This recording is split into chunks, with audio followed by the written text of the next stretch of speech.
tell me, you said that you were Frank Bell certified. What exactly does that entail? Well, a lot of trainers have certified um, people who they certify in whatever system that they're doing. And Frank is a little different. Most of the guys who do this, and I don't say this with any disrespect at all, but I've got a cousin who is a three-star Pirelli instructor, and I mean it costs him a ton of money to get the certification in the first place, and then to maintain it. And he goes down and teaches at Pagosa Springs in the summer. And John Lyons kind of does the same thing, and they charge people just a bag of money. Well, Frank's seven-step safety system is really pretty simple. There are seven steps to it. Some of them are similar to what other trainers do. But the biggest difference between what Frank does and what everybody else does is the first step in Frank's system is bonding, is given to the horse and making sure that you have a good relationship with the horse to begin with. And then after bonding, there's take and give, where you ask the horse to drop its head and to bend its head to the side. And that is a key exercise to supple horses. And the reason that getting them to bend is important is because a one-rein stop is the emergency brake for a horse.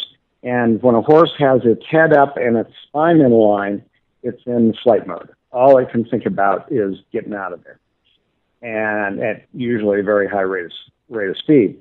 When you bend a horse's neck, either vertically or horizontally, it changes the electrical impulses to the brain, and it takes them out of flight mode.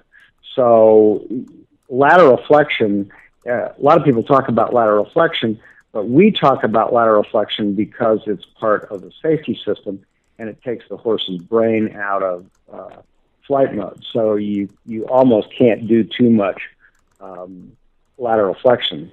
So take and give is moving the horse's head down to the side and teaching them to back up and come forward by wiggling the rope.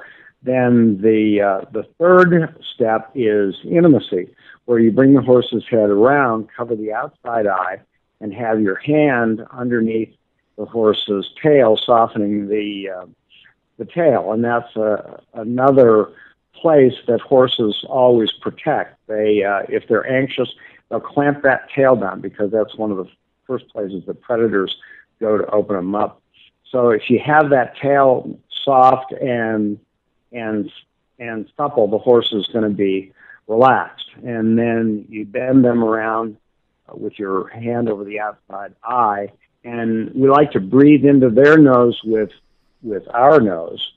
And what you're doing is that you're that horse's whole world, because you've got the outside eye covered, and they can see you with the inside eye. You're doing something that makes them feel good, and I tell people it's as intimate as you can get with your horse without having your neighbors talk. Then the next exercise is the dance begins, where the horses stand out in a circle, and then we wind the horse down by looking at its hip, and wind up with the hindquarters disengaging, which is taking the horse out of gear. When a horse disengages its hindquarters, it can't run, can't rear, and can't buck. If you stand with your legs crossed and try and run, it's a pretty hard thing to do. And the same thing is true with a horse.